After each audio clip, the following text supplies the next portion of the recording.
Today we're going to make tessellations like the artist M.C. Escher. A tessellation is a design where the same shape fits into itself with no gaps. We're going to start with a 4x4 square cut out of cardstock. I'm going to have these ready for you if you are in class. Now I am going to cut from the corner, and I'm going to do whatever my scissors want to do, whatever I just come up with. I'm not really thinking about it, and I'm going to cut, and I'm going to come down and come out on the same side as I started. Again, I'm going to start at the corner, and I'm going to make a cut that comes out on the same side that I started on. I'll help you with this in class. But then you're going to take that shape you cut out of one side, and you're going to use tape and tape it to the other side. You really have to make it match up exactly, even on the corner that we started on. I have you go from the corner just so it's easy to match up. If not, you've got to measure so it comes out exactly at the same place on the other side. Just easier to start at the corner. So I'm going to tape that shape onto the other side.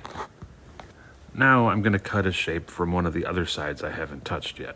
Again, I'm going to start at the corner of the original square, that just so I can match it up, and I'm going to cut a shape out.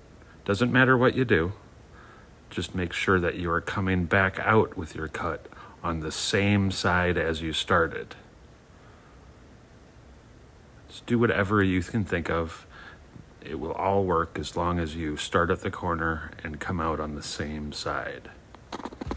After that, I'm going to do the same thing and tape my shape down on the other side, starting at the corner. Now here is my shape. It doesn't look like anything to me yet, but it will eventually. I've taken one shape out from one side and put it on the other, and taken another shape out and from one side and put it on the other. It has to match up exactly. Mine didn't exactly, so I am going to make sure that it's really starting at the corner. There, that'll work.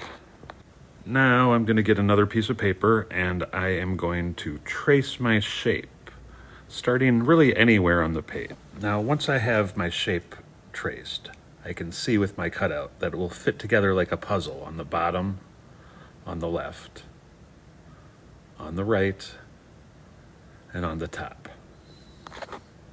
So I am going to start tracing my shape over and over again, fitting it together like a puzzle until I cover the entire page with the same shape.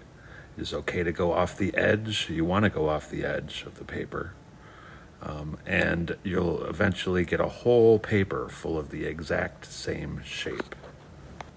Now, don't get discouraged if some parts don't fit exactly. They didn't when I did this. That's fine. You are not a computer, and you shouldn't feel like it needs to be super perfect, but it should look like the same shape throughout the whole thing. Just hold it steady, and you should be able to do this just fine. Keep tracing until you cover the entire paper with the same shape, fitting together like a puzzle. Now, once you've traced the shape, let's go over the lines with something darker. I'm using a Sharpie because I'm going to watercolor later, and I know that my lines won't get messed up if I use a permanent marker. So keep going, don't get discouraged, it doesn't take very long. You're just going to keep going until you see the whole page filled up with the exact same shape. In the next step, we're going to turn this shape into something, but for now, we're just going over all of our lines until we have a whole page filled with the same shape that fits together like a puzzle. This is how you make a tessellation.